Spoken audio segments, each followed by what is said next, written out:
Welcome back. This is episode 23 of To Take It or Leave It, a podcast to help you change the way you look at things, end your mental suffering, and give you some motivation and inspiration to live your best life.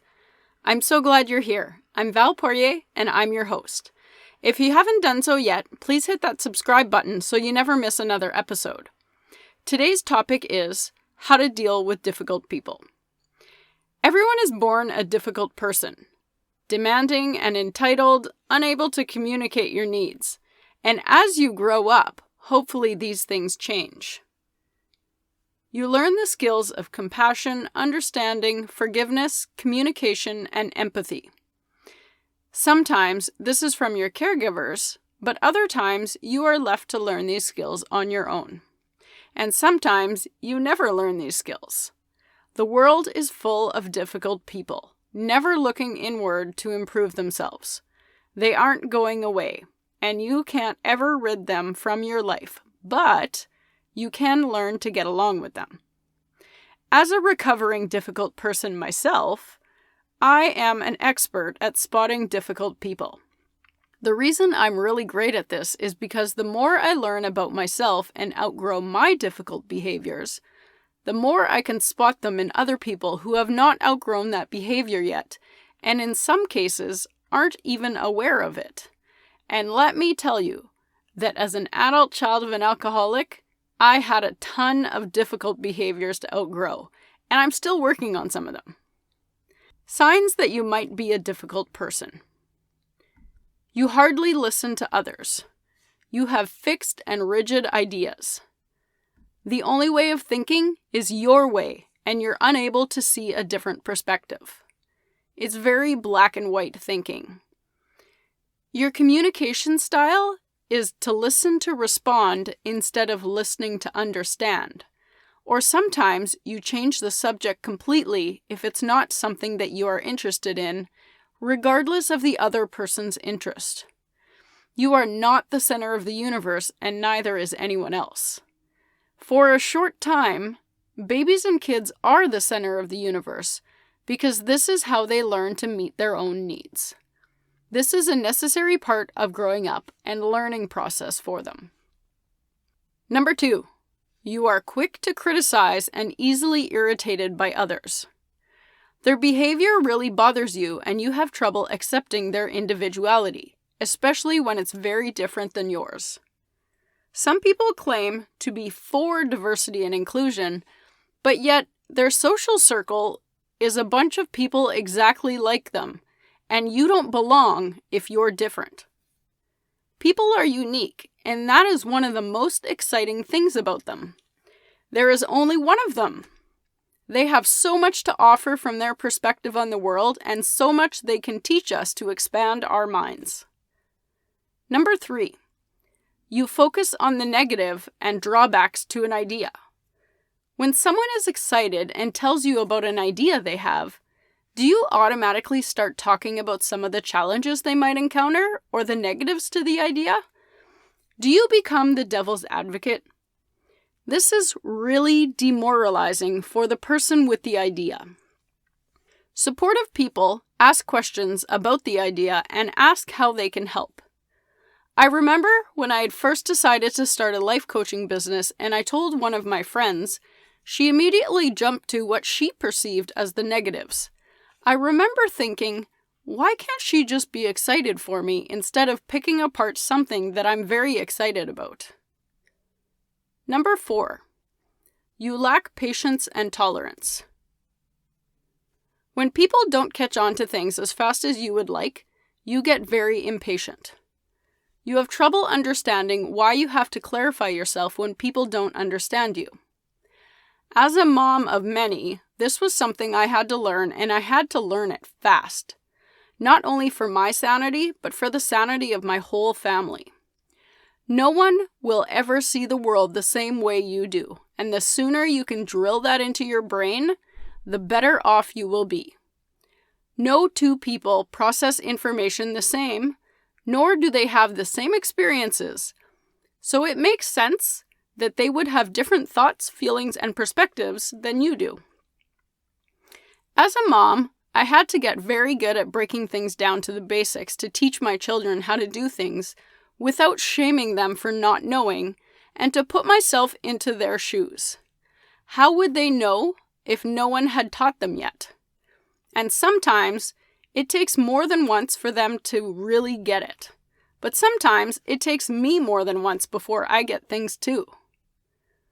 Number 5. Every time there's conflict, you tend to blame others without considering if you might be part of the problem. Do you look at yourself to find your part in the conflict? Conflict always takes 2 people. A good example of this is when a misunderstanding happens. First, it's important to note that misunderstandings can happen often when communication is not clear, or people don't clarify what they understood. It's never always the other person's fault. Either someone has misunderstood something, someone wasn't as clear as they could have been, or sometimes they have an unrealistic, unstated expectation and get mad when you don't meet it. An example of an unrealistic, unstated expectation would be when someone expects you to meet all of your responsibilities at the expense of your mental and physical health. Sometimes we feel under the weather or have a lot on our plates and need a break. Maybe you didn't get the laundry done today that you said you would. This is where good communication can eliminate conflict from happening in the first place. So how can you learn to get along with difficult people and stop being difficult yourself? Number 1. Seek to understand before being understood. You will find that difficult people listen to respond instead of listening to understand. This makes conversations very difficult, though often you will find that they are unavoidable. It becomes your responsibility to find out what they understood, especially if it's clear by their response that they did not understand you. Good communication states that when someone speaks to you, you should tell them what you heard them say in your own words to make sure that you receive the information correctly before responding. People say things in their own way and may have different meanings than you. Number 2. Sometimes you will find that people only talk about themselves, but when you reflect back on your conversations, are you contributing to the conversation? Do you give one-word answers, or do you elaborate and give them something to continue the conversation with? I have found that private people, we'll call them, can be difficult to speak to. They lock up their life so much that they make it extremely difficult to carry on a conversation with them. Be open about the things that light you up. Number 3. Communicate, communicate, and communicate. About everything. Let people know what you need instead of making them try to read your mind about what you need and how you're feeling. When you're overwhelmed, let people know. Most people will cut you some slack if they know you have a lot going on. If you have a preference, request it. If something isn't working for you, make it known. Number 4. Take responsibility for yourself and don't ever blame other people. If you have a mindset of everything is your fault, this will help you grow even faster because you will never rely on someone else to change to get what you need. Be careful though. A difficult person will always tell you it's your fault, so make sure you're only owning up to your part in anything. Like misunderstandings. Instead of telling someone they weren't clear, you can say that you misunderstood and will try to clarify next time. Maybe you let your emotions get the best of you. It's okay to own up to your part in it regardless of if someone else's behavior led you to it. That's their part to own. Your responsibility is to manage your emotions in any situation. If someone blames you for their feelings, it's okay to validate their feelings without accepting responsibility for it. That might sound like, oh, that sounds really awful. If you did something wrong, then own your part. Maybe it was the way you said it, or the timing was wrong. Number 5. If someone is lacking patience with you when you're learning something or trying to understand something, let them know that you appreciate them taking the time to break it down for you. Making them feel good about themselves usually minimizes conflict from ensuing and gives them a little more patience and tolerance. Number 6. If people criticize you, get curious about their perspective. Oftentimes, they've made assumptions or haven't stated their needs. Getting curious can stop this from escalating unnecessarily. I was once called rigid and never received a response when I asked how, so I'm not sure. But that one stumped me. I'm one of the most flexible people I know. People tend to project, so if someone criticizes you, get curious, but take it with a grain of salt. Usually, it has nothing to do with you, but rather, it's a reflection of that person's inner world. Either communicate how that made you feel or let it go. My last piece of advice for you today is to find your people. If your goal is to become easier to get along with, and as a result, less of a difficult person, then surround yourself with people who are doing the inner work. It's not easy work, but it's work you won't regret. That's it for today, guys. Please share this podcast with someone you know and help share my message.